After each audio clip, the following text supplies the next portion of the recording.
Today's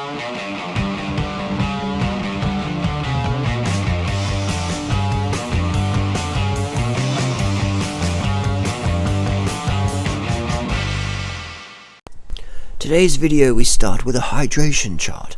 Am I hydrated? Aim for clear urine at least 10 times a day. Eat a diet rich in fresh fruits and vegetables. Drink a quart of water before meals. Thank you. Quart of water, start every day with a quart of water before breakfast. No matter what you eat for breakfast, be it watermelon or whatever, have a quart of water. Better hydration, better digestion, better efficiency. I put in vegan rice protein powder. I put in vegan rice protein powder. I put in vegan rice protein powder. I put in vegan rice protein powder. I put in vegan rice protein powder. Question, could you please talk about Miranda Kerr's vegan diet and how she mentioned Freelee recently in social media? Well, it's not surprising at all. The good thing about social media, though, is that anyone can be looking at you. People are always watching you. You never know from when, who, what, where, or why. But the thing is, the girls see people like Freelee and they're like, wow, is she? She's 33. Interesting.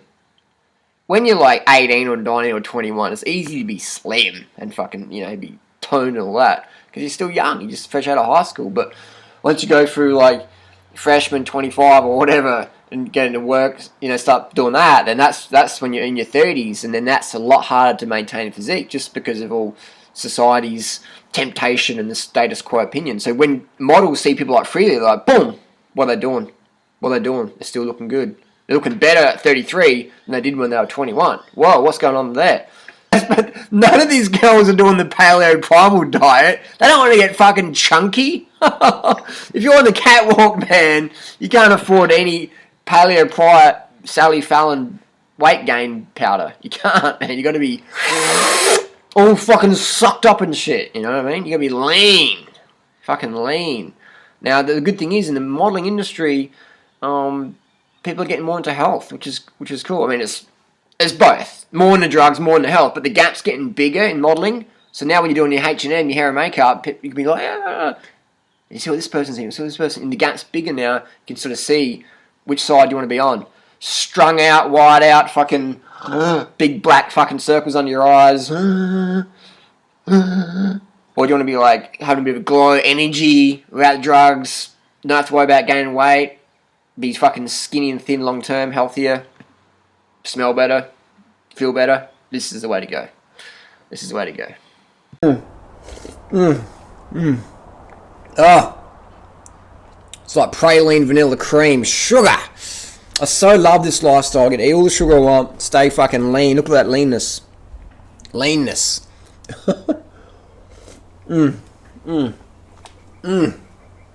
Sweetness. How could you do a low carb diet, man, and deprive yourself of sweetness? Fuck that, man. Fuck that. People who don't have sugar ever again, sweets, fruits, or whatever, carbs, not a lifestyle I would ever want to live. Love my carbs, love being lean. So today is 100% fruit day. Fruits, the good thing about this is it's high potassium, low sodium. I need to be as lean as possible, but still have maximum potassium stores, maximum glycogen sugar stores, muscle sugar stores, glucose-derived ATP equals power on the bike and on the run. If you're running 100 meters, glucose-derived ATP. If you're running 10k as fast as you can, glucose-derived ATP. Once that glucose-derived ATP goes down, glucose exhaustion comes in, game over. Straight up. That's how it is.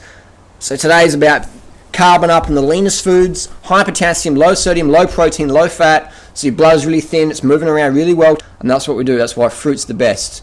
And I'm gonna crap it out in the morning. Boom, wake up, have a big dump, feed the flies, feed the worms, and that's good. And sugars for the win. Sugars for the win. Simple as that.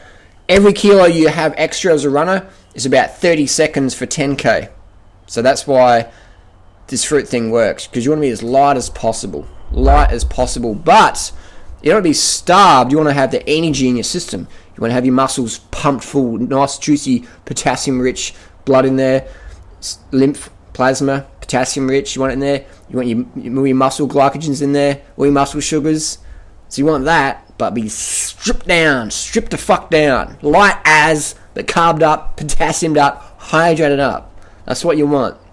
So what you eat today powers you tomorrow. So I'm carbing up today, as I do every fucking day. Every day I eat the same pretty much. Except on a race day, I don't eat any salt beforehand because I want to be lighter. And I prefer the fruits because fruit's a bit lighter. If I had no option, of course, starch is the go. But if I do have an option, if Durianrider has his option, Durianrider goes with the fruits, the sugars. Because that keeps you lighter and leaner. Everything goes faster on race day when you carb the fuck up on fruits. Can't get enough fruits, go to starches, but fruit's number one, always. Remember that. Fruit's number one, starch is a backup plan. There's no doubt about it.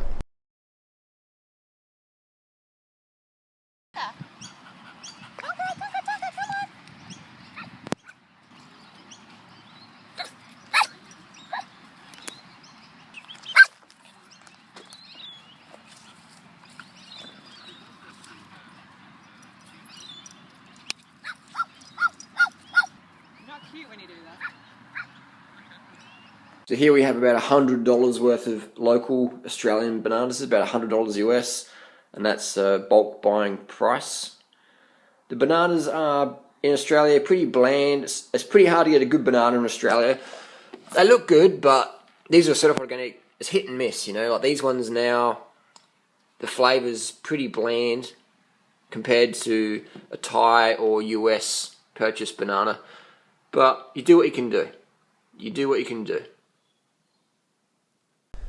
So I've got a question, what do you do for detoxing? Oh my god. What do you do for detoxing the huge amount of radium you must ingest through eating so many bananas? I don't know what to say to that one. That's a bit like asking, aren't you worried all the bananas you eat, one day you drop a skin on the ground, someone slips on the skin, cracks their head open, and then sues you? Because I wouldn't eat a banana diet for that very reason. You might get radium poisoning. Oh my fucking god. Oh my god. And this person's using a computer with electromagnetic radiation, and the reason why they can't do the banana diet is because if they ate 100,000 fucking bananas in a day, they might get radium poisoning. The fucking excuses people have, man. I'm glad my mum isn't on the internet, because she would use fucking stupid fucking reasons like this, excuses like this rather, of why I'd like to do the banana diet, Harley. I mean, you've proven everything else to me, but what about the radium? I'm very concerned about the radium. My cigarette's gone out, I need a lighter. I'm very concerned about the radium ingested by organic bananas. Very concerned indeed. Let's see if we can find another question that makes me want to piss my pants in laughter. Oh man. The craziness people say.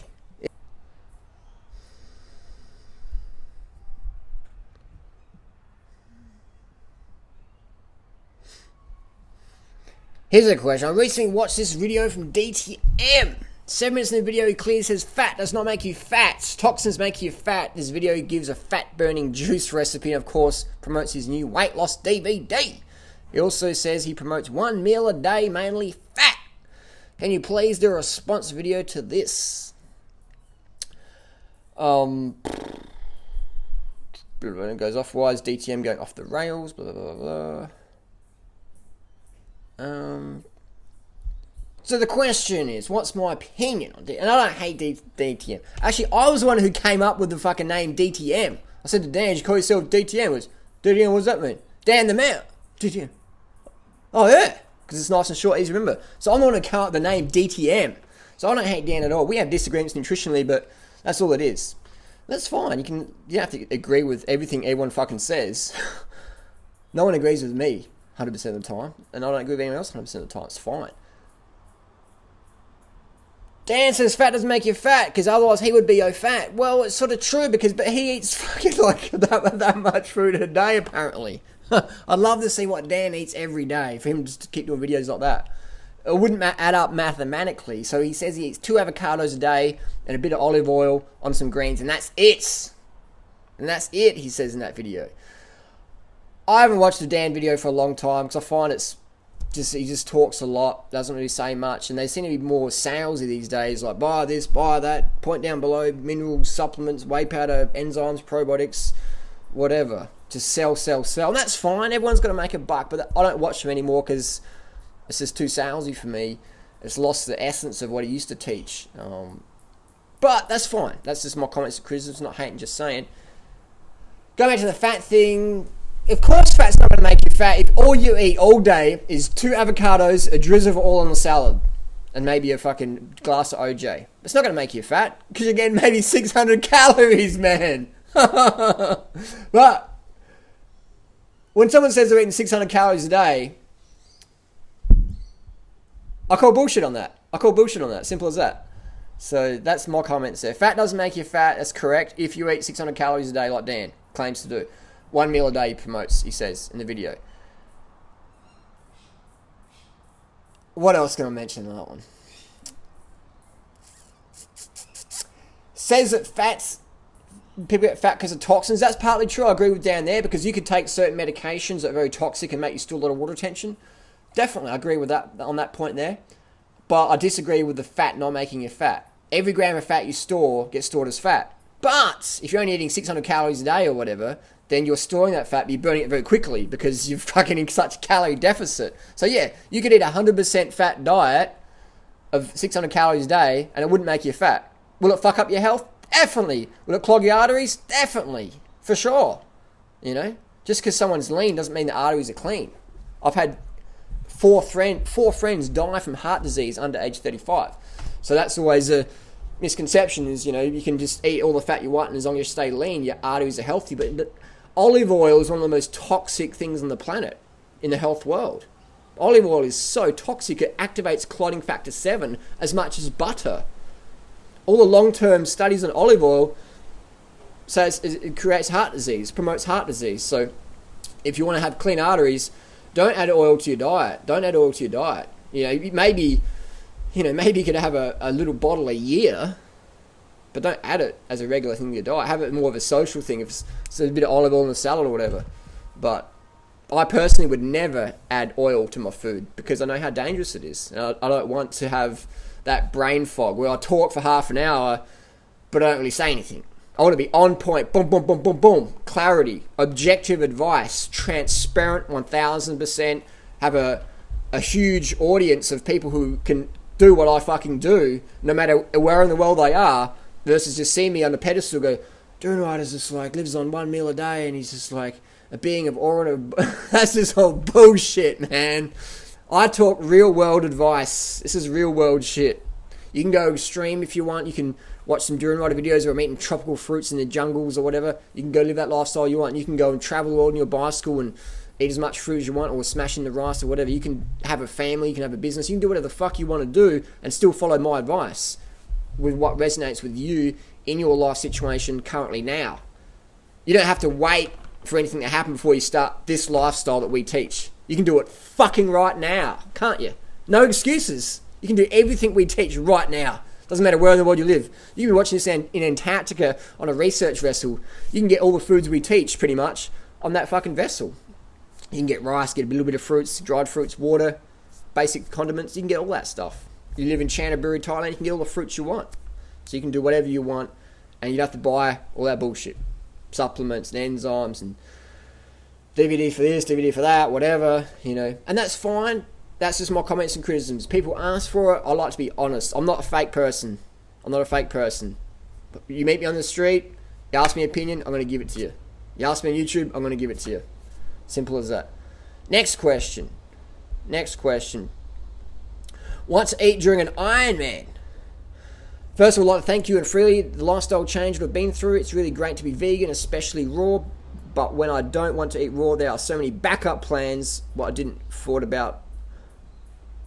I've tried the rice and veggies and beetroot and the muesli or soy milk and sugar before riding. It's awesome. By the way, I'm a cyclist and recently have started to swim and run. Thank you for getting the idea what I'm preparing for. Could you please answer the question, the title, come in the video, please? When you come to London next. I don't know if I'm going to come to London ever again, because if I'm going to travel, It's Thailand, man. That's where I want to travel to because that's just fruit and writing. And the US is good for talks and stuff. But London, I don't know why I'd go to London ever again. I mean, nice people and that, but like it's just a big city. I'm not a fan of big cities that much. I'd rather go to Thailand. But answer the question, Harley. Asking about food for the Iron Man. It's carbohydrates. 10 grams of carbs per kilo of body weight per day. You're a 65 kilo athlete. That's 650 grams of carbs per day minimum. Keep your fat as low as you can get. Keep your protein as low as you can get. Just focus on carbs. Whole food carbs. Bananas, fruits, dates, rice, sugars, whatever. Do the experiment. You'll find out what works for you. You'll find out what lets you be super lean with super high power. Buy a power meter. You have to have a fucking power meter on your bicycle. You have to train with a Garmin on your bike when you're running so you can have pace. You have to use these things. You can't be fit without a Garmin or a power meter as fit as you could be otherwise. Yeah, sure, you can be fit, but you know what I mean? You can't get your best if you don't have tools to know objectively what the fuck are we doing. How lean, how skinny can I get before I lose too much power? Only a power meter is going to teach you that. Only a power meter and nothing else. Your weight doesn't matter. How you look in the mirror doesn't matter. All that's going to matter is how many watts can I put out and how light can I get and still hold power. Watts per kilo going up. And you need to get a power meter. And then that with the power meter, you work out what diet works best for you. And then you work out, fuck, that Durianrider fucker, he was right. So get a power meter, please. And then you just work it out and then write down stuff. Buy some digital scales. Weigh every single meal. Write it down. Work out how much you need to have. People go, oh, that's too much. That's too complicated. That's like grade 2 maths, Harley, and that's just too complicated. But what do you want, results or not? Do you want to just get sucked into every scam on the health food world or triathlon world or whatever, where people just sell you bullshit and we buy it because we don't know anything else? But when you use a power meter, when you train with a Garmin to pace, and you got some scales at home to weigh your food, weigh yourself, and work out what's the lightest I can get and still function, then that's when you really form a template you can use for life. Lance Armstrong was one of the first people who really did this. Just objective stuff. That's why athletes get blood tests almost daily. Top level athletes get blood tests almost daily, weekly, every few days, monthly. Why? To see how the drugs, the steroids and EPO, etc., the blood doping is working in their body. And then make sure they're under certain parameters for when the testing comes along. Most testosterone on the market today has a half-life around 8 hours, meaning that the drug testing times are generally between 7 a.m. to 10 p.m. at night. So you've got, that's why 10 p.m. is a really busy time in pro athlete world, because you can do a lot of shit at 10 p.m. and then by the time you wake up in the morning, if any drug testers knock on your door, you're like, no worries, come on in, we'll do that urine test or whatever, because it's passed out of your system. So that's why you need to learn about your body. And that's what we try and educate in our channel, is fundamentals, health, fitness fundamentals, 100%. So if you're into cycling and you want to get better, you want to lose weight, the power meter is the most important tool, I think, to get if you're into weight loss. The power meter on your bike. Because you can just know how skinny you can get without hurting yourself. And I tell people, do everything drug-free. Because as soon as you start throwing the stimulants in the equation, you start fucking up your metabolism. As soon as you start getting on steroids and everything else, you start fucking up your metabolism. That's why when women get off the pill or get on the pill, their hormones just get all fucking square, just you know. And when they get off that, they're like, oh my god, I'm freaking out. It must be the bananas. No, it's the fucking steroid you did for the last 10 years or whatever. The pill is a steroid. The male contraceptive, you guess what it is? Testosterone. It's a testosterone derivative. So it just, everything gets all fucked up. So that's why I promote drug-free stuff. You can do drugs if you want, you can do steroids if you want, but it's good to go back to a natural baseline to work out what's going on. Let your body heal and cleanse. Otherwise, you're going to pay one day. You're going to pay one day. So that's my tip there. So I have a situation, I'm just editing this video now, I realise that I've deleted or not even recorded some of the footage I was with the smoothie today. So I've missed a smoothie. A big 2,800 calorie smoothie. It's been vaporized. That's probably from being undercarb from yesterday. 2,000 calories. So I've had close to 6,000 calories. Another bit of grape juice here. And I've done SFA today. Sweet fruct all. But 6,000 calories. Had the appetite for it. That's what happens, man. If you undereat tomorrow, yesterday, boom, your body plays catch up. Always does. You can use appetite suppressant drugs, but once you're off them, it's going to catch up. That's all you can do. Ain't eat less, eat right. Can't fast it off. You got to eat right. You got to eat it off. Eat it off. Eventually, even the most disciplined calorie restrictors break down and binge the fuck out on all types of nasty stuff. Let's get your insulin right up there, and on comes the weight. So the only solution is eat like Durianrider and Freelee. That's the only solution there is. That's the only solution there is for long-term, sane health, weight loss, leanness. If you want to see your jawbones without having to starve and do clenbuterol, this lifestyle's for you. So we've missed a meal. We have to be back on track tomorrow. I'm carved up now. Feeling all high spirits. I feel fucking good with the carbs, man. I feel like I could go on my bike and do 300 to 400 Ks tomorrow. Yesterday, though, I was like, I'm not going to train tomorrow. I woke up this morning, I'm like, I can't train. I've got no energy. Now I'm like all grandiose and fucking bipolar. Like, yeah, man, we can fucking pump it. Tomorrow I'm going to meet my friends at 6 a.m. in the city. Jeanette and Alan, sorry. They've just fucking run around Australia. A marathon a fucking day on 100% raw food diet. Guess what they're fueled by? Fucking fruits. Incredible. A marathon a day, man. Just nuts since January the 1st. No protein powders, no caffeine, no bullshit. Crazy, man. Inspirational indeed. I'm going to see him tomorrow, get up bright and early, bushy-tailed, go to meet him down the weir, North Adelaide, and go for a bit of a jog with him. And I think I might hang out with him for the next few days and do a few videos with him. Just incredible. Just mind-boggling what they've done. Just crazy. World record breakers. Not even taking any drugs. Not even fucking caffeine. No crack out. Straight up legit people, man.